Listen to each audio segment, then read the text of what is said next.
Hey guys, it is.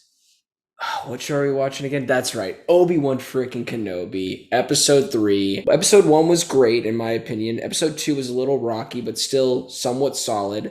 Had a couple of issues here and there, but overall, I am enjoying this series. But enough with that. Let's get into episode 3. Also, by the way, guys, don't forget to like and subscribe.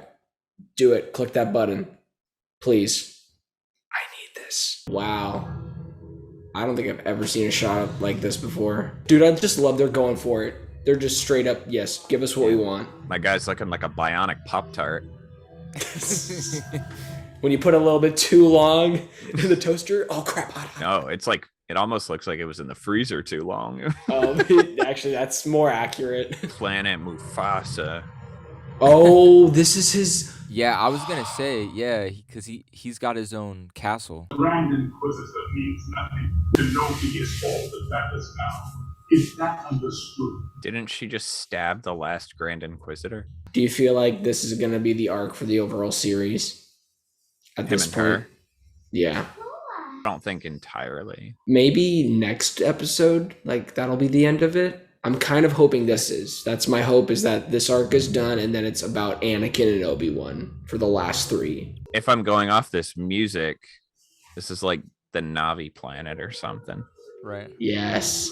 Really looks like they shot it like in Texas. I was wondering if they were actually just going to show him, either through flashbacks, but this is interesting. It's PTSD. Like, he's like, oh my God, run. Texas Hayden. Texas Hayden. Already, like, visually, this is my favorite episode. I love what they're doing. Yeah. Yeah, what they're doing with the colors. I guess I love the shots. I'm just confused about what Vader means when he says I'm watching you. Like through the Force, or like I'm watching your work. Maybe it's both. Well, then he should Maybe it's know a bit that of she both. just killed the Grand Inquisitor. But I feel like, well, to your point, I think obviously either you or Richard said it, but somebody was like, he doesn't care for him. And it's kind of like remember how Darth Sidious didn't care about really Count Dooku at the end of the day? Right. He just kind of let Anakin kill him. I love how she's like, he told me to lead the charge. Unless you have a different opinion, do what I say now. Vocal processing stuff they did on his voice. I know you probably can't hear very well, Joseph, but like it has this low. It almost. It's this bassy feel. It's like this electronic, almost not human-like bassy. No, I listened to that in episode 2, and I was like, I really love how they edited his voice. Is that Seth Rogen? Maybe. That's very interesting. Bro, he does kind of sound like him now that you say Dude, I think that's Seth Rogen. I don't feel like we've seen that kind of like casual nature. Like, because there's always a bunch of them. They always are just marching. I don't like just seeing them dirty, just standing around like, yo, transport's late again. Thanks, Freck. You know what I'm saying? Just having kind of casualness, even though there's still that element of danger, is like the human side. Yeah, it was nice to see. Ooh. I'm sorry, that was really funny. It was funny, brutal, honestly. Why does she want this so bad? Yeah, it seems like Vader knows why too. I mean, because that's what he said. He was like, I know why you want this. And I'm like, this dude, the 5th brother, whatever, he is really trying to not make it to the last episode.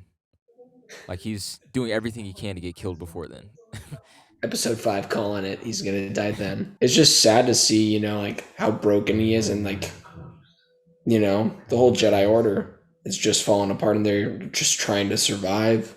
I think this is probably the best attempt of really showing that kind of, that almost desperation, for one meal or another day to live. The droid that obviously has a human inside of it. That'd be a great plot twist. Ha-ha! It's Kumail Nanjiani. Oh, yes. I told you I'd be back. Dude, this is like a horror movie. That shot right there. Ooh. Oh my... Dude, did you just kill a boy? Yeah, you did. You killed the dad. Yes, please end this arc. Please let it be about what. See, this is why I can appreciate this arc, because it gives us an organic reason in the story for Darth Vader and him to meet. Yep. I knew it. I'm assuming it's been 10 years since the last time he's turned it on. Yeah, he went from like a master duelist. He just ran away like a chicken. Oh, wait.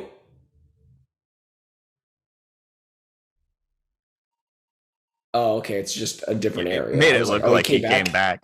Right. He's like, I'm back. Oh. Oh my god. So beautiful.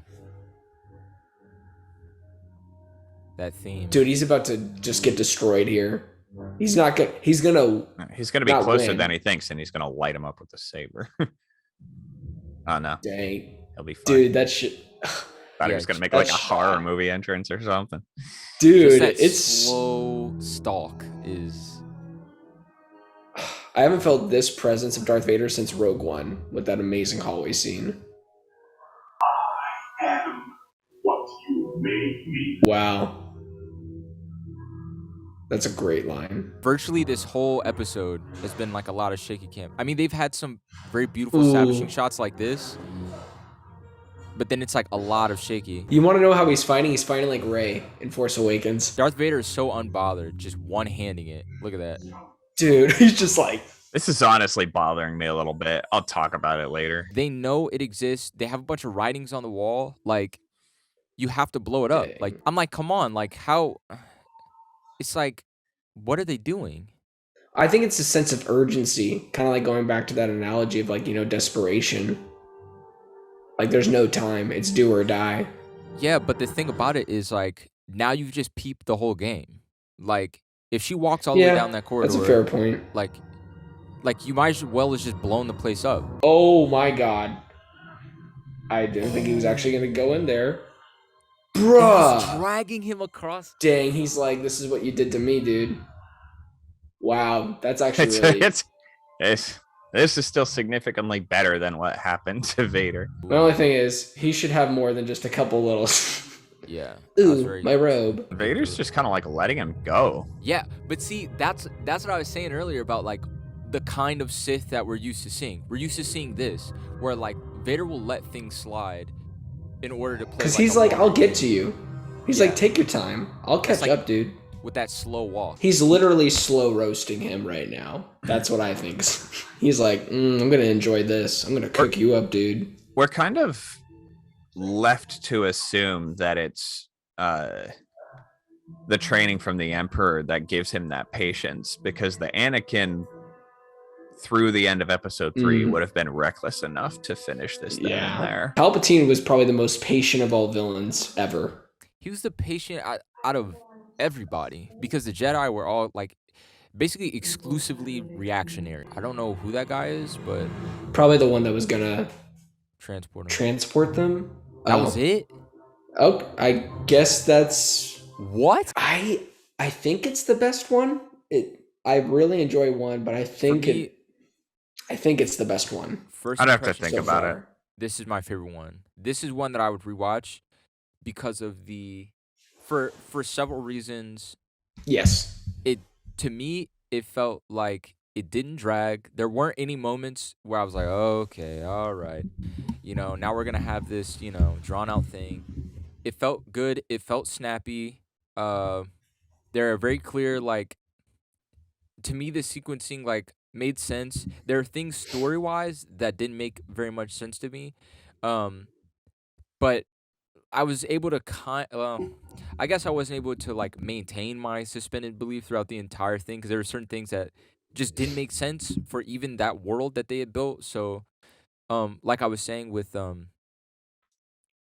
with that lady, like, why wouldn't you blow that whole thing up? Like, why wouldn't you booby trap it so that at least if one of the Inquisitors came in, to where they at least you would kill one of them.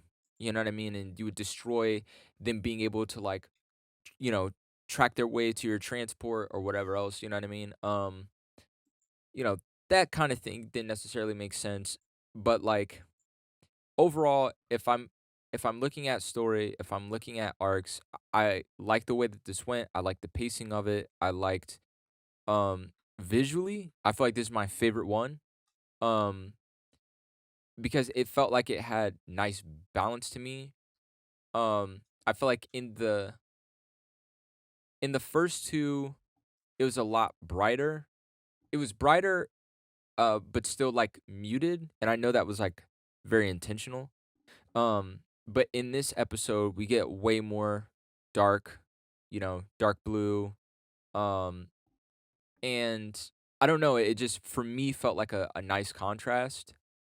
Um, and it was nice to see, Vader getting suited up like all the way, not just seeing his helmet come down on his like nasty looking head. And so like that was nice. It was nice seeing him fight Obi-Wan in a sense, where Obi-Wan, fires up his lightsaber, and yeah, he in a way doesn't quite know what to do. Now, I feel like they could have played it two ways.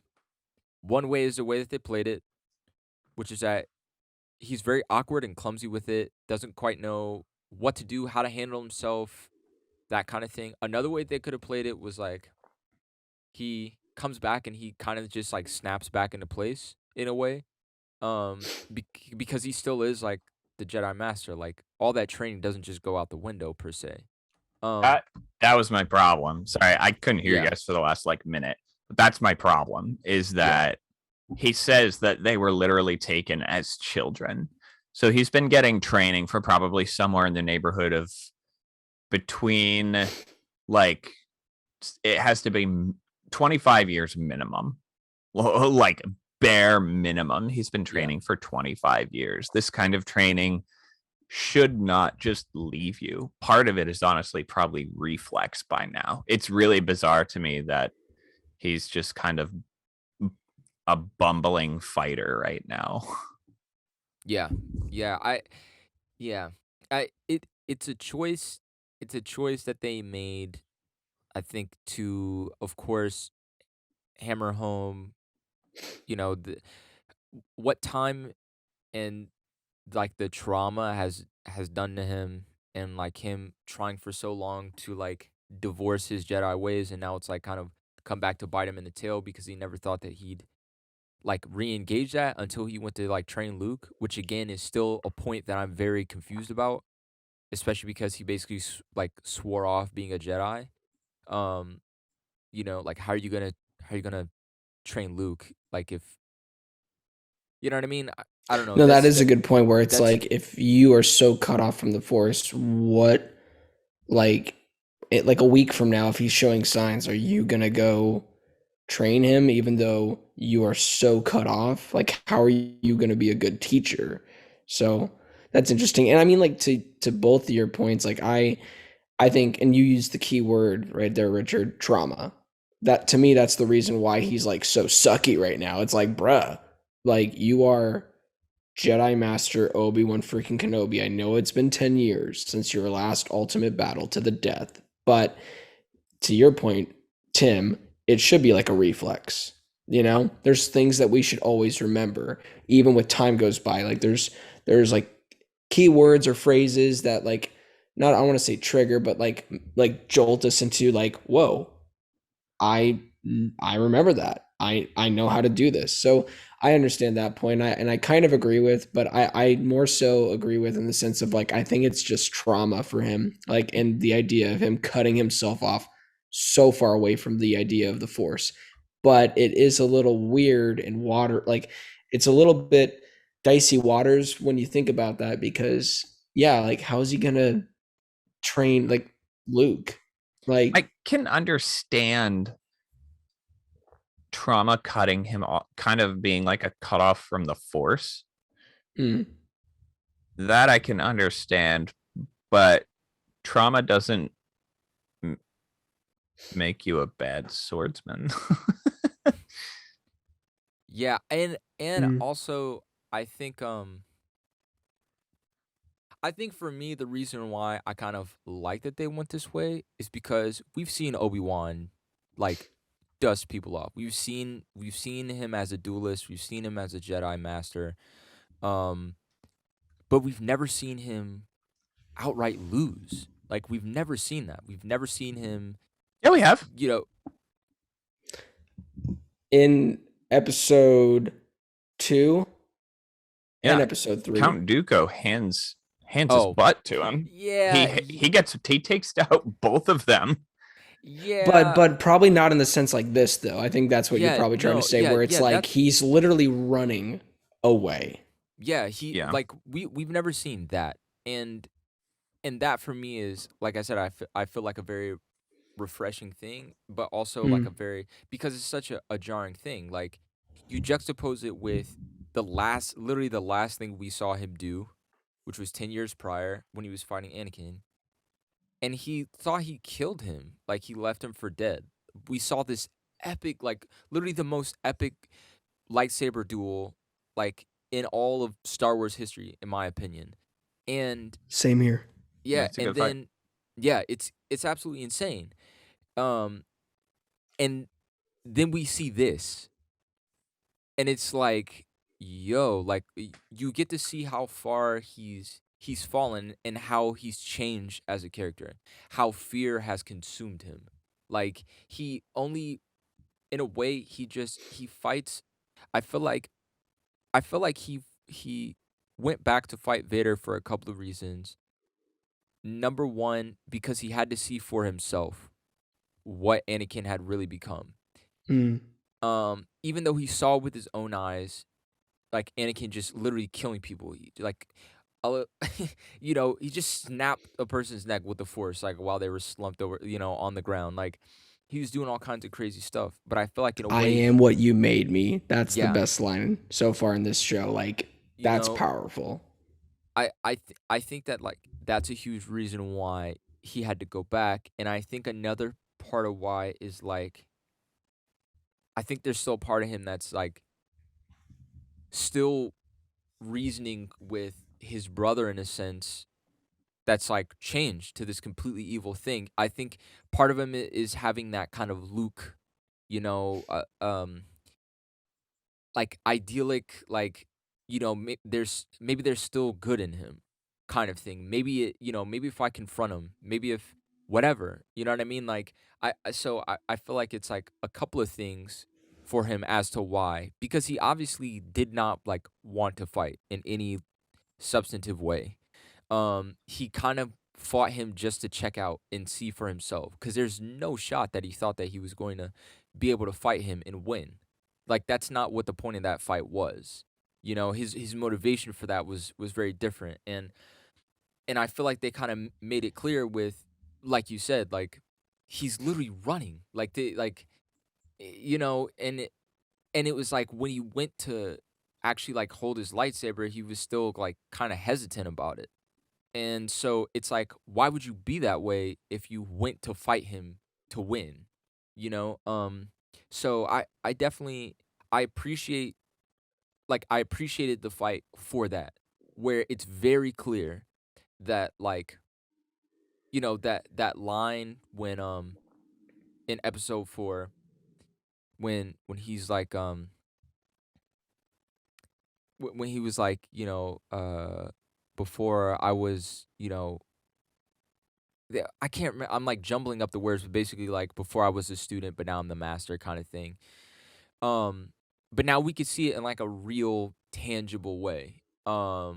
Because that fight that we saw in episode 4 was like stiff, and again, it was a different time. So, but it's canon, so it's like a weird thing to really do. Did you see Power that scaling updated and all that. fight that somebody made on YouTube? I did.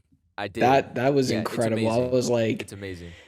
I wish that was in the movie, but and I still love that fight, even though it's like, yeah, just two old men just Yeah. eh, Yeah, ah. doing like this, that's their That's literally lightsaber how they dueling. fought.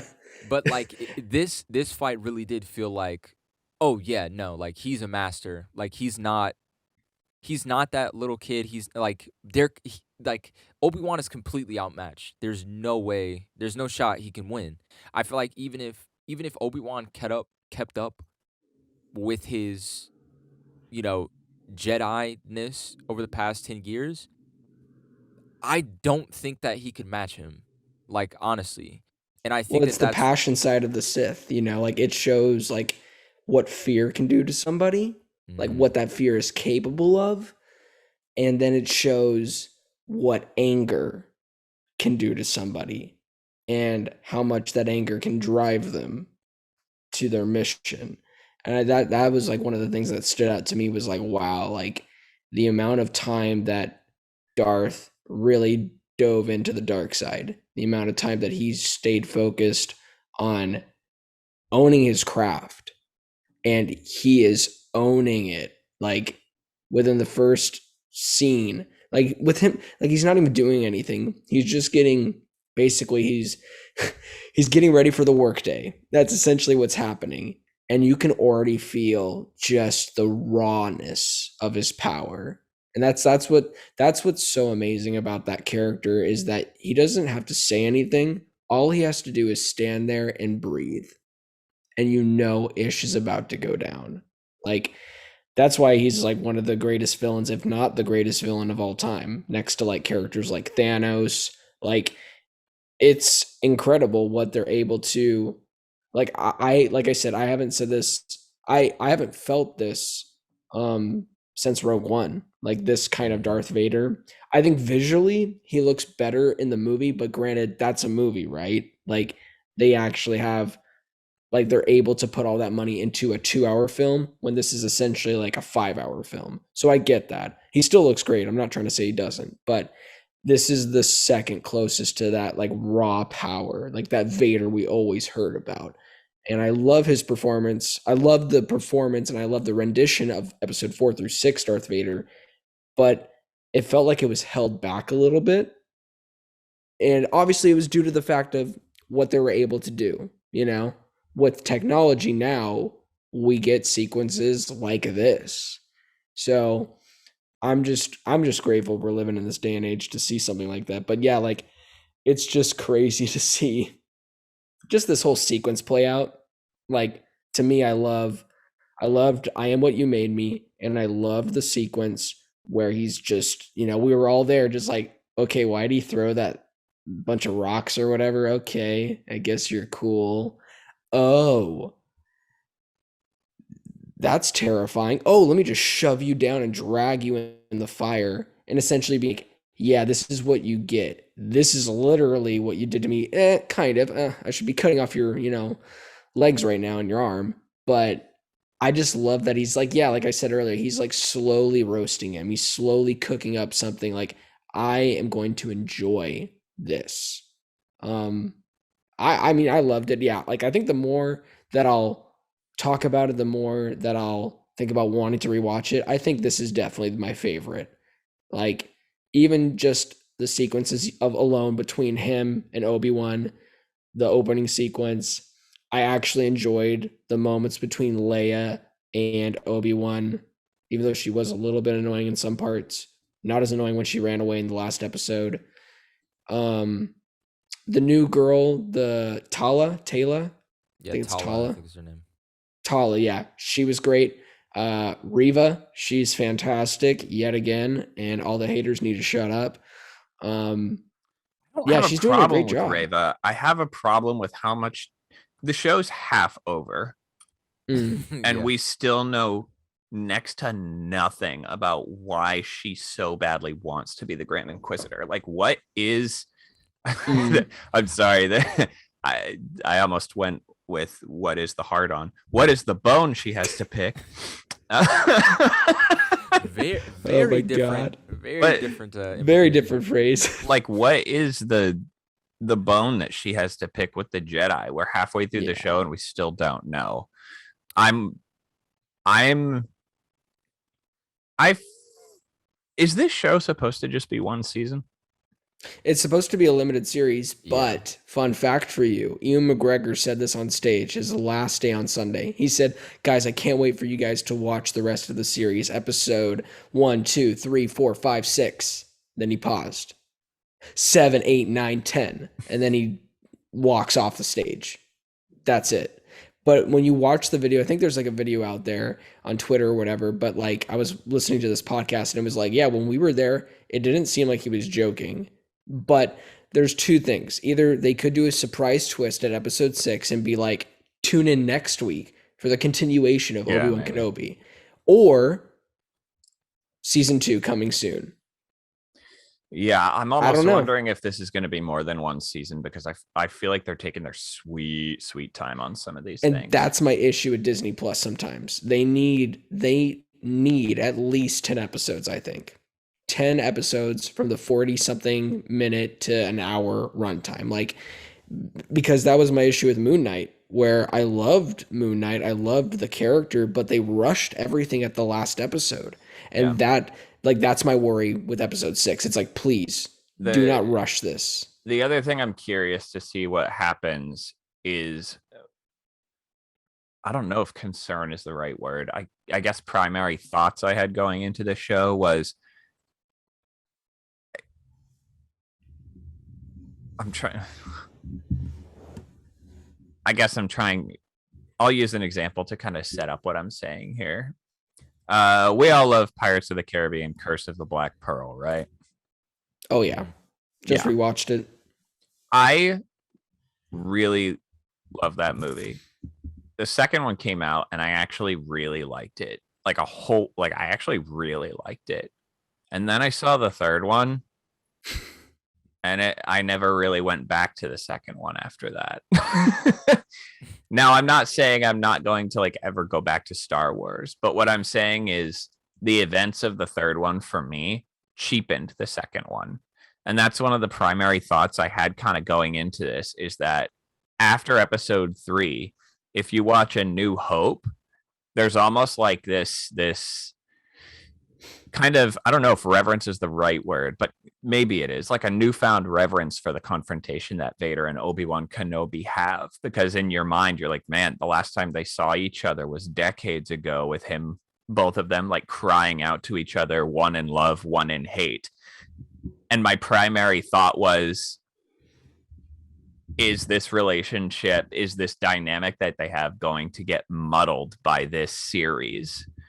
Is the confrontation they have in episode 4 after what you see in episode 3, is this middle bridge going to kind of make it be like, you could have just left it alone and we would have been fine? Yeah, and I think there was somebody said this, that I mean, I don't know 100% for sure, but supposedly how this show is kind of retconning some things about the last Yeah. time that they met was actually episode 3, and this was like you said, this really doesn't need to be made. This is all in their minds. This It's is a actually a force plot fight. twist. That's I- that's what I thought too, was like, wait, but there's no real way that they can actually meet because episode 4. But and also because that was an issue with the Clone Wars animated series, right? Because when we look at, it's supposed to be the bridge between episode 2 and episode 3. And in episode 3, when it starts off, uh Anakin's like, my powers has doubled since last time we met, Count. And then, Count Dooku's like, good, twice the pride, double the fall.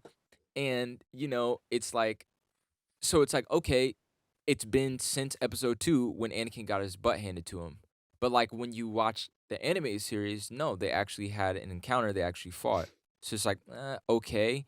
And so it's very interesting that you put it that way, Tim, because I didn't think about it like that. How certain ideas, once you revisit them, um, how it can then cheapen or lessen what came Yeah. before it. Yeah. That in that intermediary.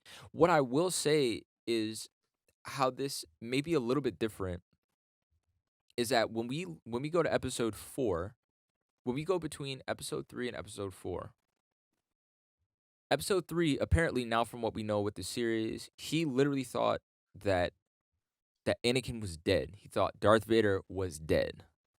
And so he went off, he knew that obviously the Jedi were getting persecuted by the Empire, but he didn't realize that it was being spearheaded by Darth Vader. He didn't know that Darth Vader still existed, especially because he was completely disconnected, obviously, from the Force, but even more so from all the dealings of the Empire and things like that. He was just, essentially a hermit, and he would just go into work and, go to his place, watch over Luke and that kind of thing. But in episode 4, what we see is a very different a very different attitude towards Darth Vader. Number one, he knows that Darth Vader is real and is alive, right? Which is different than episode 3. So that is one thing that they have to explain, right? Because like with the way that it was, at least that I was reading it, was that like episode 3 he thought he was dead, but then somehow episode 4 he knows he's alive, and he believes that he says that Darth Vader is what killed Anakin. Now, I mean, obviously still he could still say that because of, what he saw in the, the playbacks and stuff like that. When he saw him killing younglings, and when he saw him, get knighted as a Sith. Um so he could still say that, but like there's a certain tone that Obi-Wan strikes in episode 4 where he's like, this Darth Vader guy is trash. I hate him. He killed my brother, and when he goes to fight him, like he doesn't show any real kind of affection for him in a way. And it's just like, I'm gonna do this to obviously stall to make time, for Luke and crew to, get to where they're trying to go. Um, but this is like my last little fight and farewell to Darth Vader, because Anakin is long since gone. Like Anakin is dead. I'm fighting like a force of pure evil. And I think that like this kind of explains that a little bit.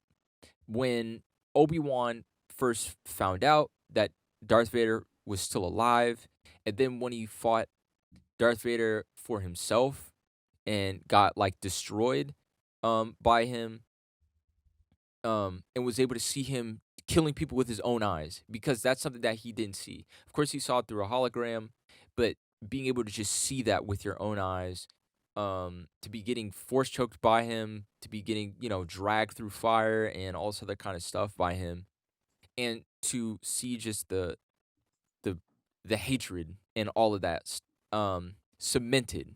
Like Anakin really is Anakin is dead. Anakin is gone. He's never coming back. This is what it is now. And so this being is, you know what I'm saying, like this is something else entirely. And I think that it kind of contextualizes for me Obi-Wan's attitude in episode 4, because it was very much so of, I don't know, he seemed very like disinterested in Darth Vader in a way. He felt, and again, I know because of, the stuff outside of the movie, like why it was kind of like that. Um but yeah, he just seemed very disinterested. He didn't necessarily seem personally invested in the fact that like this was his Padawan once upon a time. Like, of course, that is like that history was there, and he was like, you used to be something different. Now you're not that. Um, but I'm here to whatever, put a stop to you, or to stop you from doing whatever. And that was basically it. There's like no spilled milk over it. It's like I'm gonna fight you, and then you whack me, and I'm one with the force, and like that was it. You didn't get all this stuff, so like seeing the build up from 1 to 3, and how they were like brothers, and how they built up this incredible relationship, then to see it burn to ash by the end of episode 3, and then to see that solidified for Obi-Wan, because it had been over for Anakin, right? It'd been over for Darth Vader by the time that fight happened. Like when that fight happened, like Anakin was dead. Like he was gone. But Obi-Wan he still had that love for him in there. And I think that even as we see here, like he's kind of stunned and taken aback, because there is still that bit of him that is like, you know, like it's Anakin. You know what I mean? Like, Yeah. and I thought he was dead, but he's not. And maybe Well, it's there's a seeing your little bit of little something, brother but come after you. You know, it's seeing yeah. your little Does little Obi-Wan lost even know the brother. name Vader? I Well, mean, the first time he heard it was from Reva, wasn't it?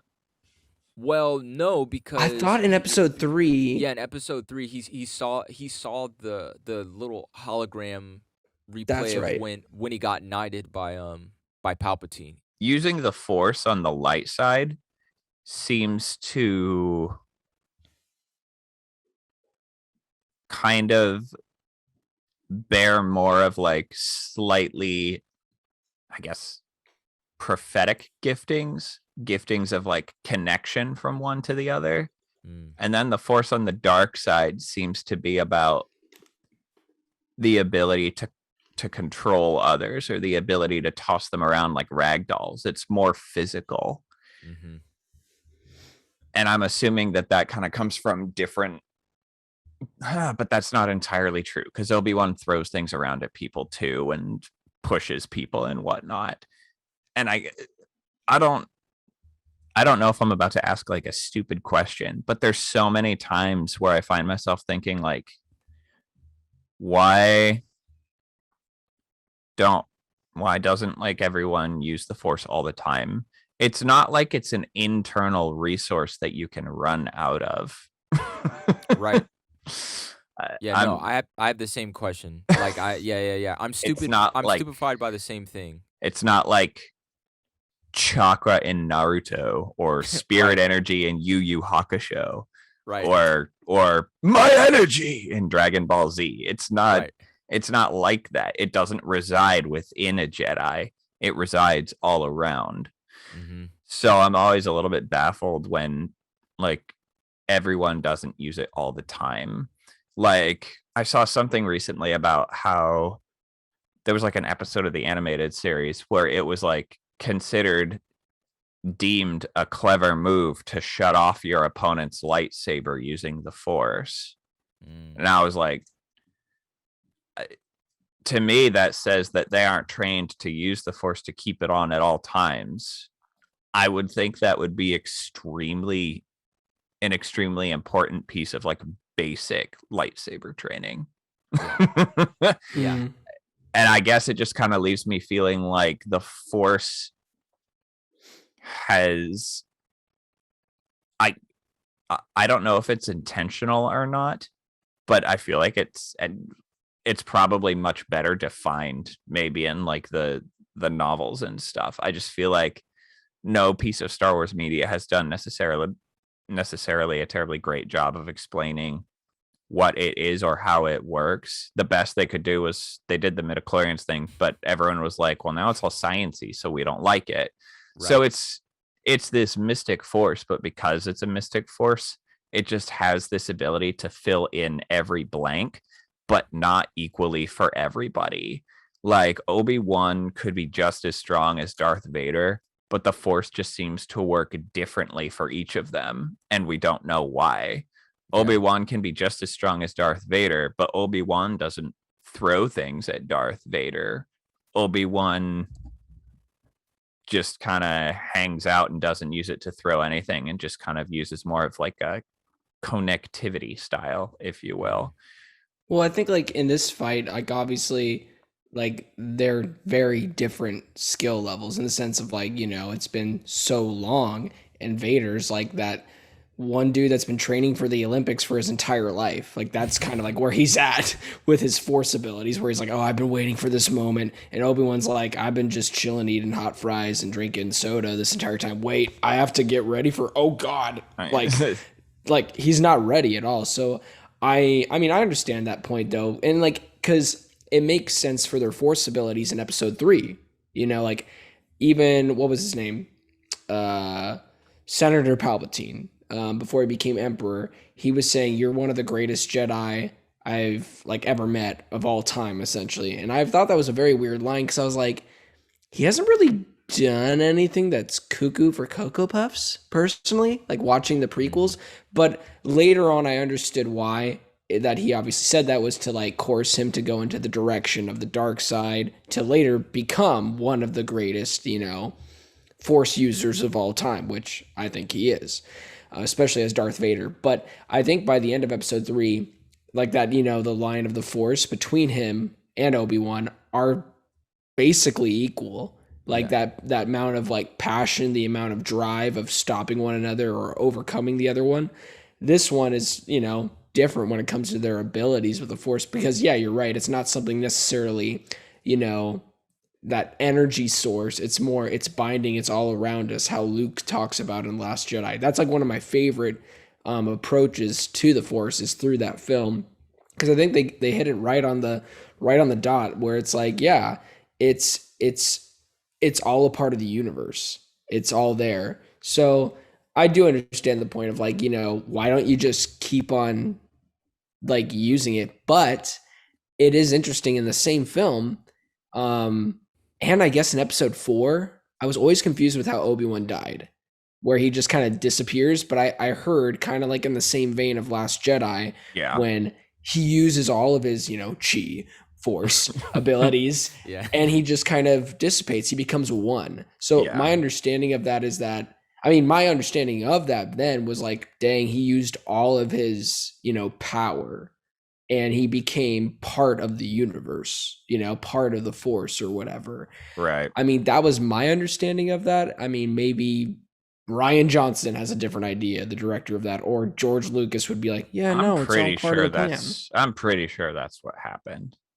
Yeah, and like I think that's kind of like the Force, where it is something that is kind of draining sometimes, kind of like in a funny way. Remember in episode 2 when you are way better at pronouncing his name, the dude from Eternals. I'm never gonna say it because I'm gonna butcher his name. Kumail Nanjiani? Kumail. Okay, Kumail. That guy, this character, even though he was making fun of it, he was like, I am now in your mind. I am now leaving your mind. Even though, he was pretending, I feel like, obviously he probably saw that from another Jedi or something, or he could just be making it up like, this is how Jedi do it, right? Okay. Very believable in that sense. But I've noticed that as well. Like I've just been thinking when you've been like bringing up this claim of, why don't they just use it all the time? I feel like it is draining in a sense, with certain things. Like if they're just trying to get a cup of tea towards them or, float or push something, unless it's a huge thing, I feel like it is somewhat draining when it comes to that. But yeah, I do believe that they can still use it all the time. They don't need like a 10-minute break. Like, oh, I guess I have to start running away now. It's like, okay, if you have the energy to run, you have the energy to use the Force, right? Yeah, So it's interesting you bringing up this idea that the Force works for dark side users and light side users in different ways. Because it very much is the case, right? So like um that idea of which is why Palpatine was able to seduce Anakin with this idea of there are things about the Force that the Jedi haven't told you.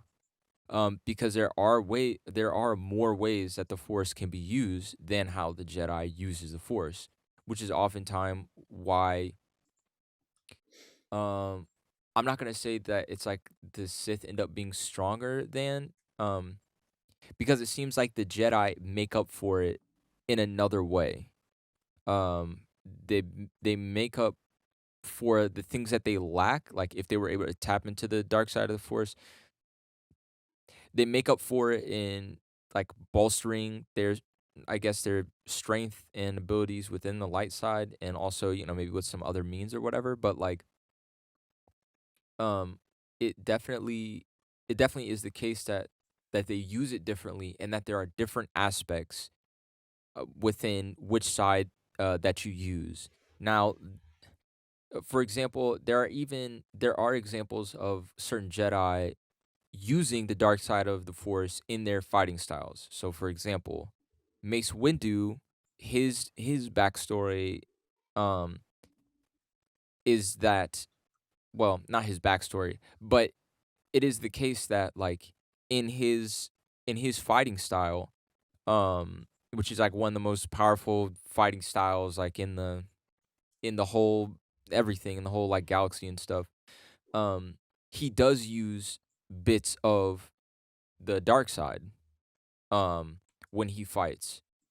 So it's like, there again, it's like whether you're light side or dark side, it's just a side. It's not the whole thing. So there are Hmm. bits that the light side can do that the dark side can't do, bits that the dark side can do that the light side can't do. Yeah, And there's gotta be. and it seems to be the case of, like you said, like with the light side, it's all about not forcing the But force. it's not clear what those are because, like, I was just doing a quick bit of more research, and I there's a instance that I totally forgot about. The light side users absolutely can and do crush things with the Force. General Yes. Grievous's armor was made of Durasteel. It's the same armor that's used on like the Fett's armor. Mm, It is not. The thing I was reading was saying that even when it's thin, it's incredibly strong, and it's used to like make buildings and make defenses. And like Obi-Wan Kenobi crumples it like a soda can in that fight. And it's yeah. stuff like that where I'm just like, why isn't everybody doing this all of the time? Yeah. Like, Why aren't they the just movie spamming just it? like the franchise as a whole just doesn't make it terribly clear why everyone isn't doing this all the time. Yeah, I think that like part of the Jedi reasoning, if I were to just like basically take from the different things that the Jedi have said or whatever, is like is this idea of not forcing the Force, but instead working alongside the Force. And so, like, of course, you can use the Force. You use the Force, but you don't force it. So like, and there's certain things that you don't necessarily like use it for. So like, I mean, because otherwise it's like, what's the point of fighting at all? Like, just use the Force for everything, you Mhm. know? Why train in dueling when you could just literally use the Force? Just take the opponent, throw them, like just choke them, do whatever else.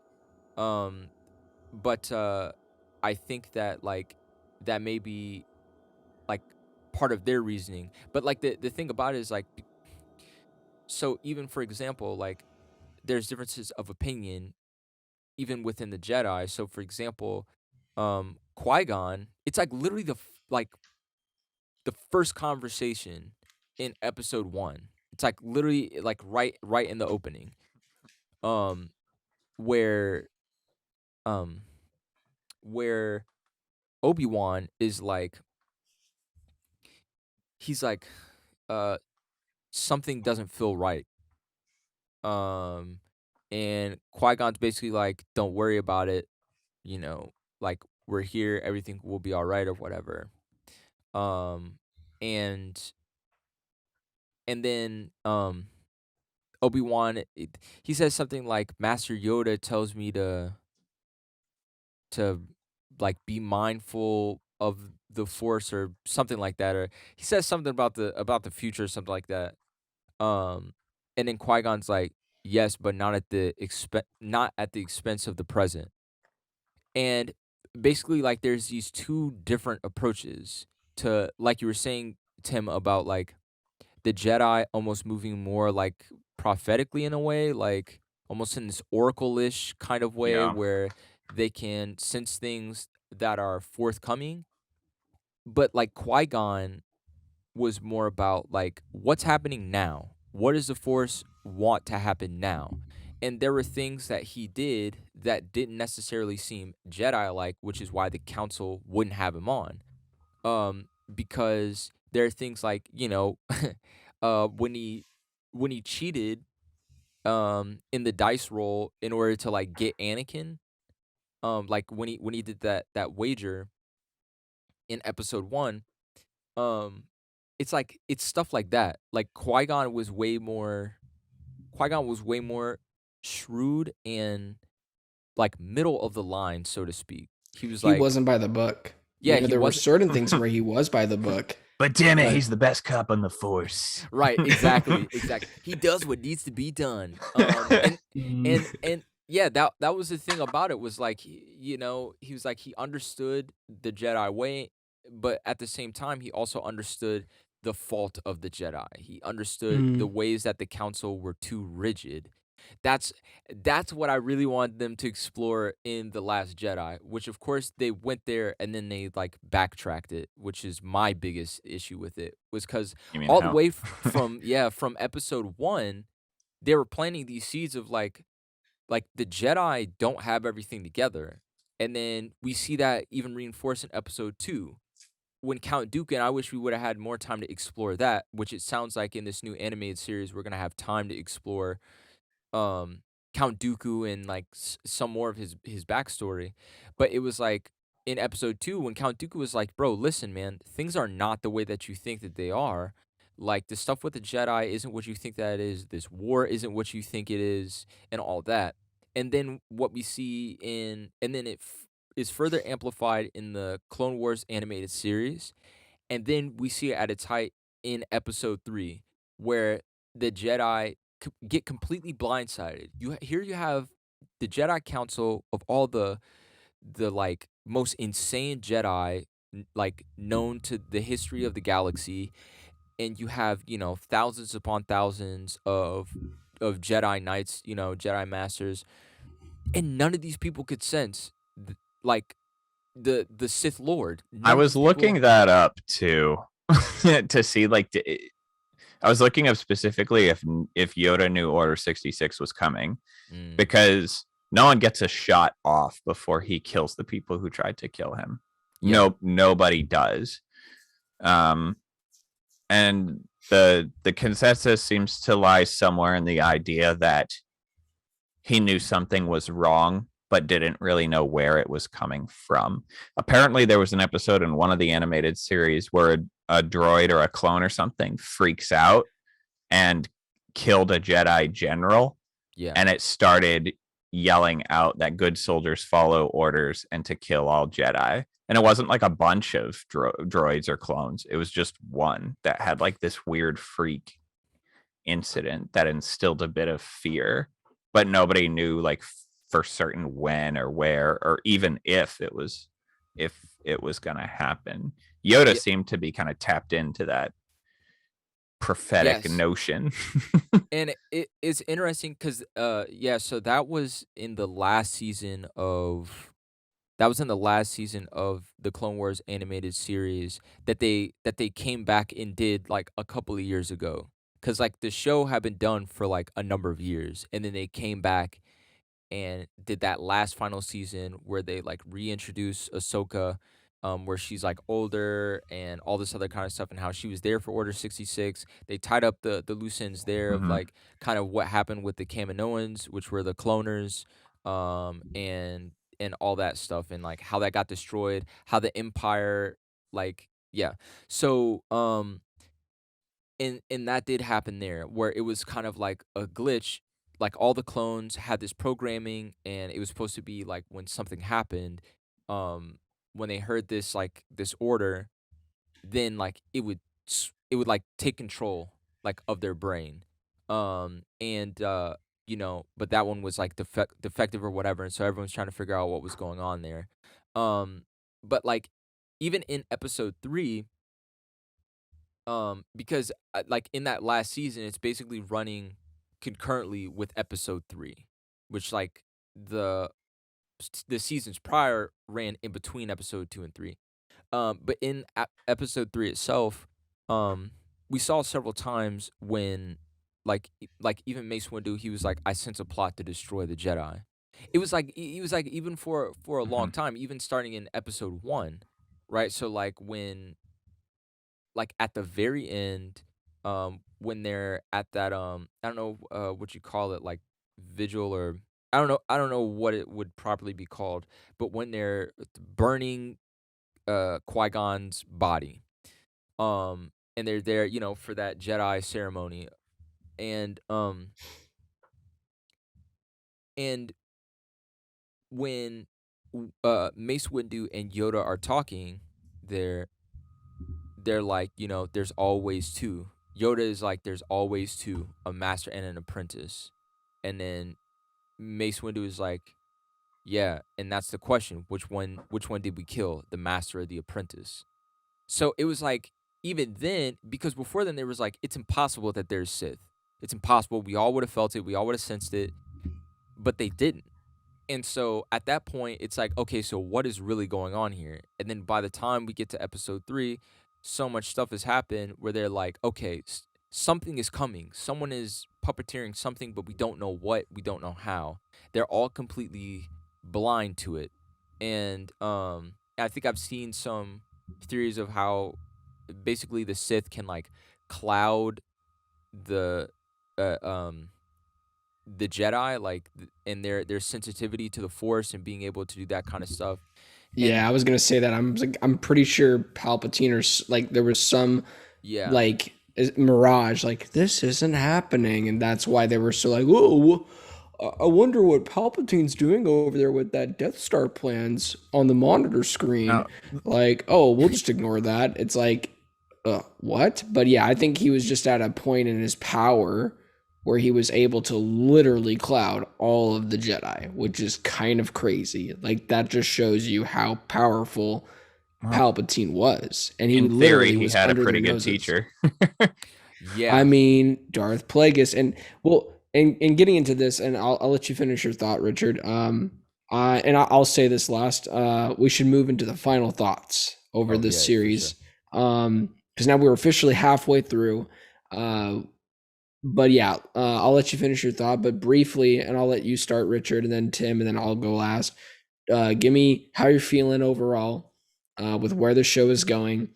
And yeah, you don't have to do a score. We don't have to do scores till it's over. But yeah, just like how you're generally feeling with the direction now that we're halfway, supposedly, because there might be season 2, might be 10 Right. more episodes, or might be 4 more episodes. I feel great about it. I like the slow burn. I feel like the pacing has been good, especially with this last episode. I like the pacing of that the most. I feel like in the next episode we're going to see what's going on with Reva. I feel like this next episode is going to be Reva's episode. Um I think that by the end, I feel like I feel like they'll have it wrapped pretty good unless they want to do more, in which case then they're going to not wrap it on purpose. But I think honestly that they could wrap up this little story, this little time in Obi-Wan's life, this bridge between 3 and 4. I think they honestly could wrap it up by the end. It just would take like great storytelling and great execution, which I have faith that they could do. Um, but overall, I'm feeling good about the pace. I'm feeling good about the characters, and I think that it will make sense as we continue. I don't completely agree. The show, Controversy. well, mm,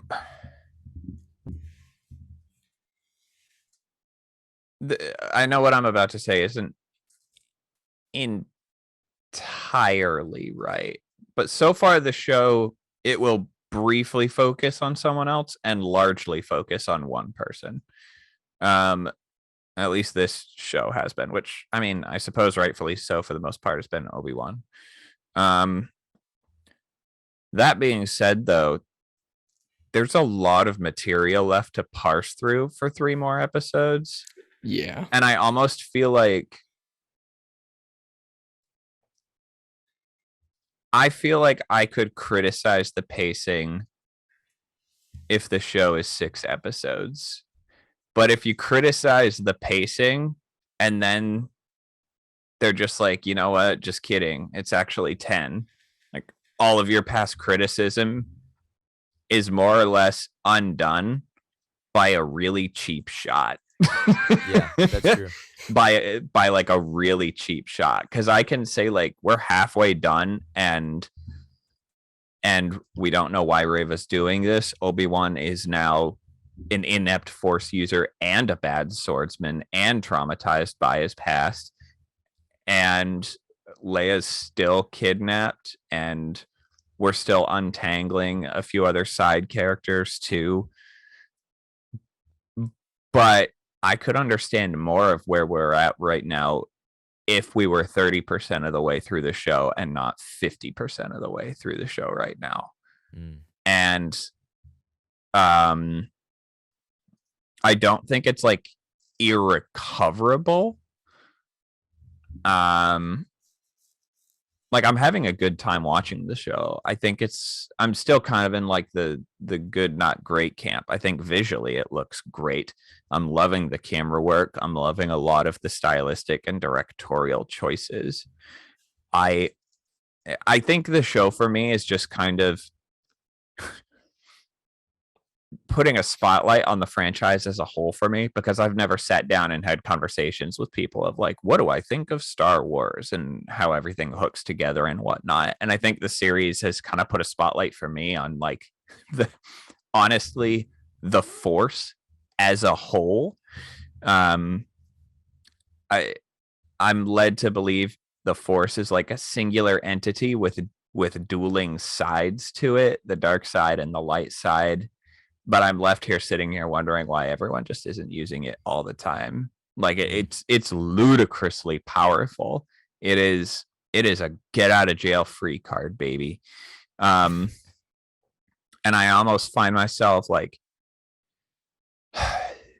the elaboration we got with the whole like midichlorian thing. Yeah, that's not well received, but that doesn't mean it's impossible to kind of explain it in a way that keeps its mysticism. I'll cite an example and I'll try to keep it brief, and then I'll kind of explain my comparison. Have either of you ever it's such a dark franchise. Have either of you ever seen or read Berserk? Heard about it. A little bit of it. Like it's very long, but like I've gotten through some of it. I've never read, watched, or taken in a bleaker setting in any piece of fiction ever. That world is so ludicrously bleak. Yeah. But one of the focal plot points on that show is that the main character carries a brand on him. And it's not like a removable brand. And no matter where he is, if like monsters or demons are nearby, they are drawn to that brand. And he, like, as a result, like he never sleeps deep. Like he always has to sleep light. He always has to be ready to swing his like behemoth of an 11-foot sword at whatever comes his way. And I almost feel like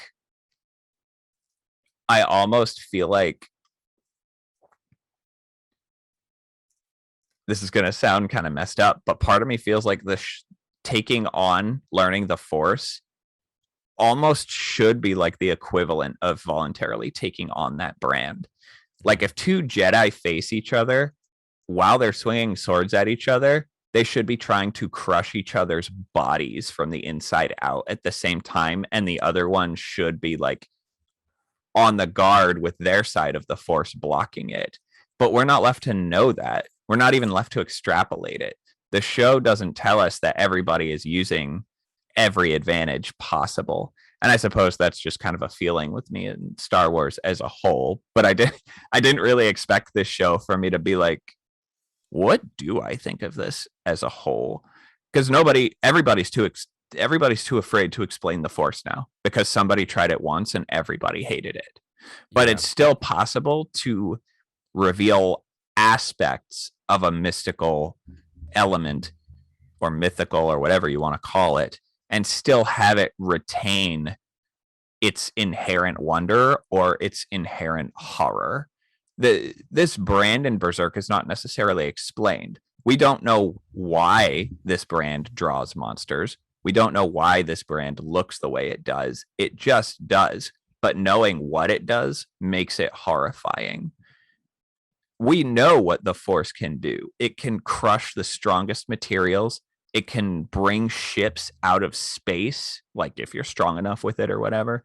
Like there isn't necessarily a cap on what it can do. And it's not an internal reservoir. It is an external reservoir that you draw from around you and not from within you. So now I'm watching the show, watching Obi-Wan get tossed around like an effing rag doll, wondering why everybody's not doing this all the time, or at the very least, everybody's not trying to do this all the time. Like, if I knew watching episode 3, like, if I knew that inside of Obi-Wan and Anakin's minds, one is trying to throw the other into the lava with the Force, and the other is using the Force to stay on the ground while they are fighting. Done right, it could add like this extra, almost like mental element to the physical fight. And just knowing that everybody could be tossed around at any given point with the Force, no problemo. I'm just like, this is such a busted weapon. It is such a busted weapon that everybody's too afraid to try to explain now because of the M word. It's midichlorians, to be clear, not. It's that being said, if I were to put the show in like a shell by itself and not get into all the questions it opens up for me outside of the show itself, I think it's enjoyable, but it does open up kind of the can of continuity worms where I'm hoping that it doesn't make episode 4 a little less meaningful to people by creating too flawed or trying to retcon too many things in order to make this story. Because I think there's potential for this story to be really good, but the risk is high in meddling with previously established material. Like, I liked Agents of S.H.I.E.L.D. I thought it was good. The MCU, which is also run by Disney, which runs ABC, which made Agents of S.H.I.E.L.D. MCU does not care about Agents of S.H.I.E.L.D. at all. It constantly tramples on its continuity all over the place. And I'm really hoping that this series doesn't kind of start to do some of the same things just for the sake of new material, because they're cranking them out, baby. We got the Bad Batch, we got Andor, we got Obi-Wan Kenobi, we got Mandalorian, we got Book of Boba Fett, we got an Ahsoka show. Like, they are cranking this out, and you run the risk of making some material less meaningful when you keep on creating all this material that takes place in between like the numbered chapter sagas. So I think I like it well enough to keep going.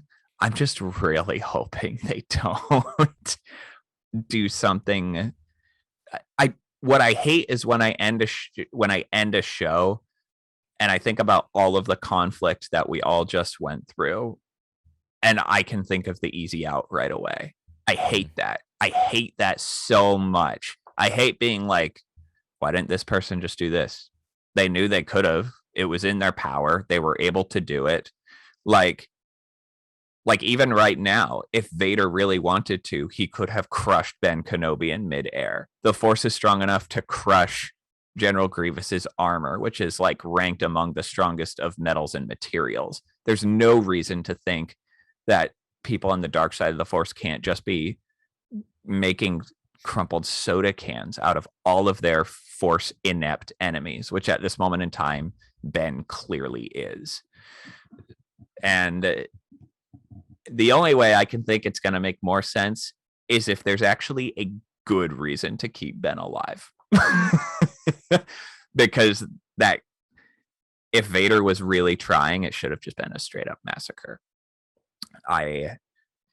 Sorry, I know I'm being long-winded here, because one of the things that drives me the craziest in any story, book, movie, anything, is when the easy out is right there and nobody takes it.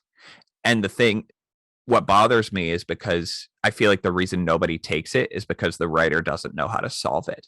So he avoids the character taking the obvious route, because then he has to come up, or she has to come up with a hard answer.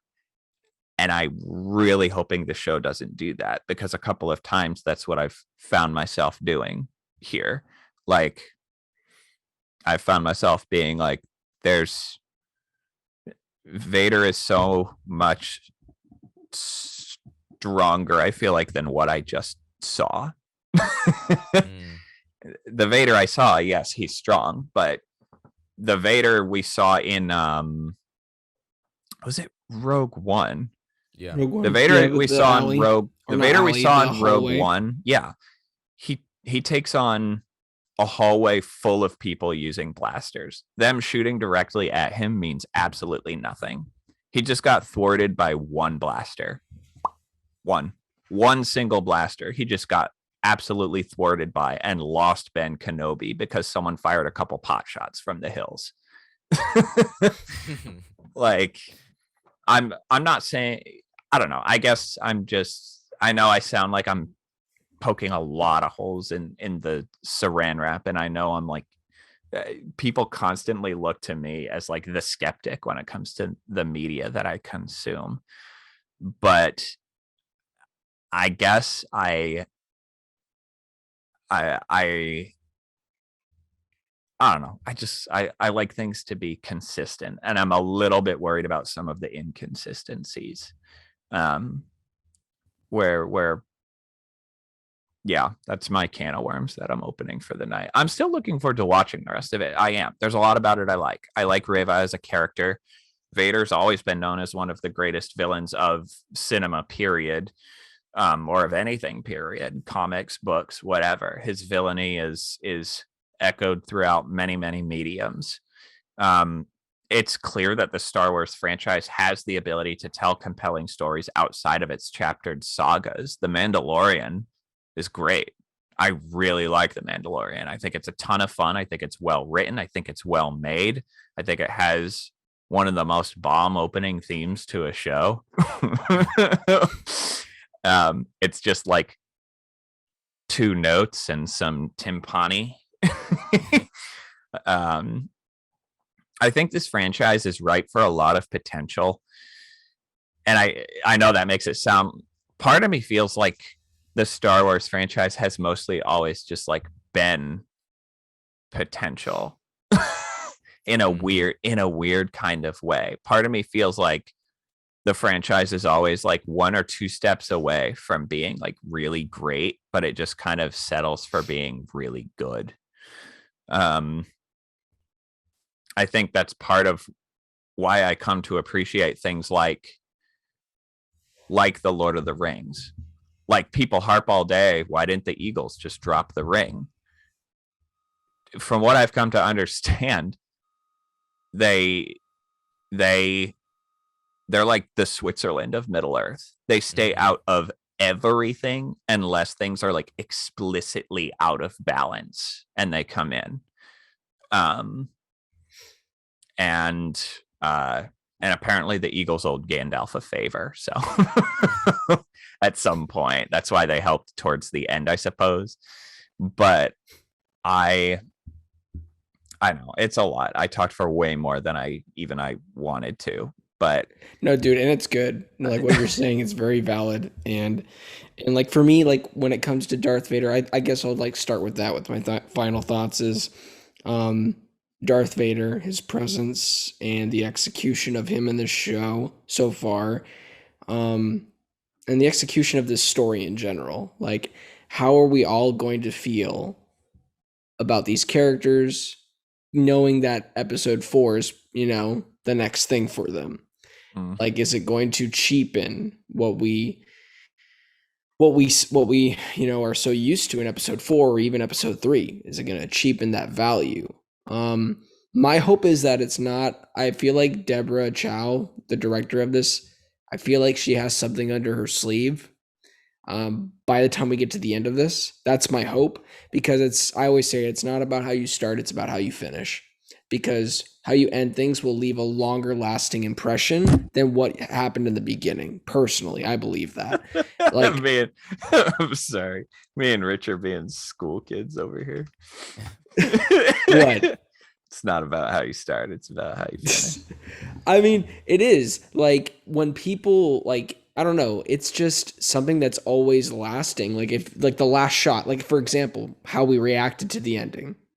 We were all like, "Oh, I guess." And it's like something Yeah. like you could have a 10 out of 10 episode so far, right? And then something weird happens at the last 20 seconds and you're like, that was kind of like it's still a great episode, but kind of left me on a sour note at the end. That's weird. That's what I mean by that. So, And I like, get why. I get why it does. Because I mm, mean, because the main conflict they've been hyping up is Obi-Wan and Vader, but the note that left us on was a conflict with Leia. yeah, no, yeah. I just thought it was weird placement. They should have flipped it. They should have flipped those. Like, and that's my thing too. Okay, now you got me talking about Leia. It seems like, excuse me, it seems like that she's gonna be in this for the long run. Yep. And I guess it's fine. Like I didn't hate her. I mean, I haven't hated her character at all. I've just been annoyed with her character. And she got, I think her presence in this episode specifically was a little bit more enjoyable. So I'm hoping that increases, like I start to enjoy her a lot more as the story progresses. But I just hope it doesn't become this like yin yang thing where it's like, oh, she's taken, oh, she's not, oh, she's taken. And I don't think they'll do Yeah. that, but it just seemed like with that ending, it seemed like that's what's gonna happen. Like she's gonna go to that weird Inquisitor castle that they have, and then Obi-Wan's gonna have to infiltrate there probably and save her, and then that's what I'm assuming is what's gonna happen. And I just hope, yeah, they don't prolong that because I'm not really a fan of her arc in this show so far. Like it's not bad. It's just I don't really care. I'd rather spend more time with Obi-Wan doing something else that's around Anakin, that's around Darth Vader. Like I get like I like the idea of Leia being involved in the sense of him propelling, their connection, and it was a great way for her to leave to go with Tala, and you could just be like, oh yeah, and then she made it safe. Obviously, they should show that sequence. We shouldn't just assume. But now it's like, just kidding. She's integral, and I'm like, oh, okay, and I can't judge episode 4, 5, and 6. I haven't seen it yet, so I'm hoping it's good with her character. Now I'm done with Leia over that part. Reva, I am really enjoying her character, but going back to that saying, it's about how you finish. It's all coming down to how are they going to execute her connection to Kenobi and Anakin. If it's lackluster, I guess I would honestly agree with those people that say she is one note. Like there Like if has she's to just be trying some. to climb the ladder. Yeah, like Gotcha. she's just power hungry. She just hates Jedi. And like I bet it's not that. My guess is that there is actually an emotional core to this. There is a connection that she has with Anakin, and obviously a huge one with Kenobi. What she's owed. She said that again, I think, in this episode. Like she believes that this is what she deserves. I deserve this.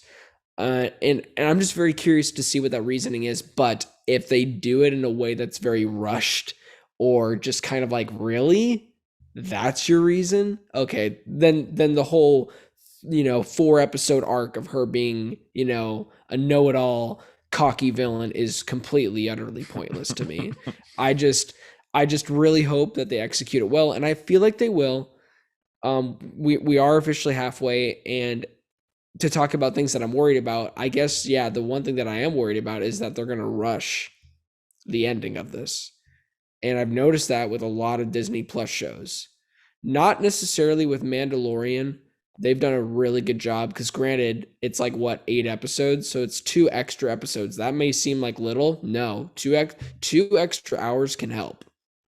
Yeah, They it's a lot can of time. definitely help. That's a lot of time for fleshing out characters, and I feel like with Disney Plus, sometimes they focus on things that aren't really that important. And it's like, can we get to the meat of this rather than focusing on some funny fake Jedi storyline character that I hope doesn't come back? I mean, he's great. Camille, he's great in his role, but that's not important. Like he's not important for the story of Kenobi unless they do something that is really cool in episode 4, 5, and 6. Same thing with Leia. To me, it's all about Obi-Wan and Darth Vader's relationship. So I hope they don't squander that. I hope they don't just be like, hey, this is what the show's all about. But they only spend about 45 minutes of them together, or 30. And that's it out of 5.5 hours. Like, that would be ridiculous to me, honestly. So that's my worry, is that they squander the whole point of the show. Because let's be honest, we're not here for Leia. We're not here for like fake Jedis. We're not here for funny, Disney Plus dialogue. We are here for the reunite, the reunion. We are here for the reunion of Obi-Wan and Anakin as Darth Vader. That's what it's about. Literally, I'm looking at the poster right now, and there's a shot of Darth Vader with his lightsaber and Obi-Wan looking at him. That is the heartbeat of this. Someone like no one else can tell me otherwise. And I'm like, if you squander that, that's disappointing. That's my worry, is that this will just be a disappointing show at the end of it, where it's like, you had an amazing, we've talked briefly about it. We had the amazing, fantastic fight sequence between them in episode 3. Now you're telling me 17 years later, you are bringing these two actors back. You better have something. I'm not saying it has to be on par, but you better have like a 5 to 15-minute action sequence. Like, the next fight needs to be amazing, or at least great. It needs to be great. I honestly think, like, I'm honest, my expectations are high. Like, you cannot have these guys come back for just a okay, good fight. You need something. You need something that's going to be long lasting. How it's going to end. And I'm really hoping that they're going to do it. They're going to pull it off, because they have the money. They have the budget. Like, this literally looks like a film.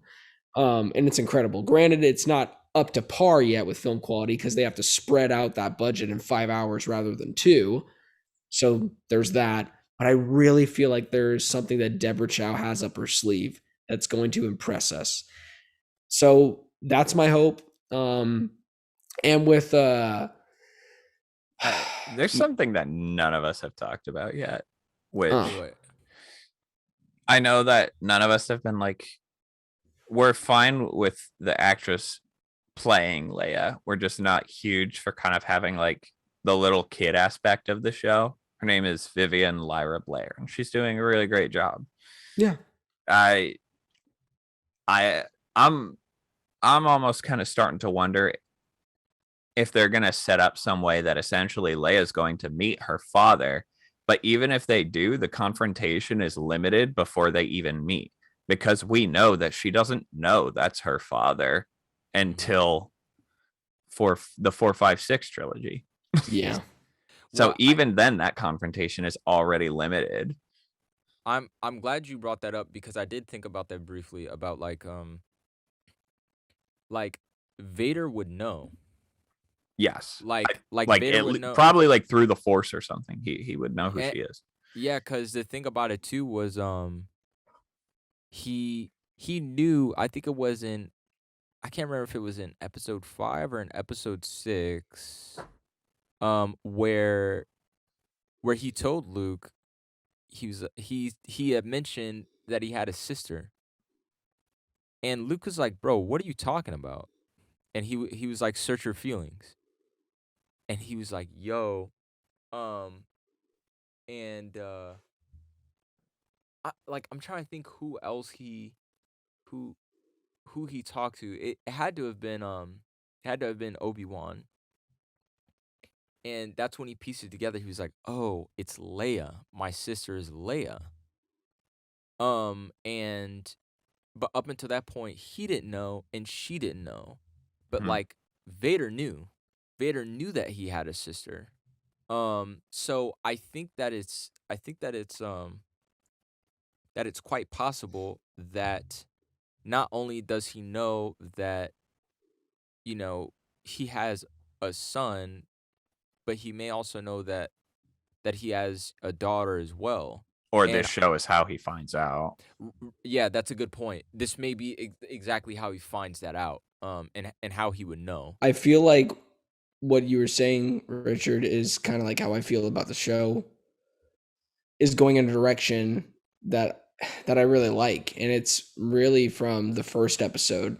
the first impression of it I really enjoyed because it was a show that was taking its time in the good ways, because we're worried about how it's only 6 episodes. Please don't take too much of your time. Like, please go through the things that need to happen and don't go through the things that really don't need to happen at all, or spend as much time as you did here and there. But I think in the first episode, it was those quiet moments that you were saying. I think in the reaction, you were saying, like, I love the scene where he's just, going to work, leaving work, getting on his other transportation, to go home, feeding his pet, feeding himself, going to bed, having nightmares, and then repeat the day. And I love that. There was no dialogue for probably like 4 minutes when he was doing the traveling sequence. And then when he gets home and he starts cooking, like, I ate that up.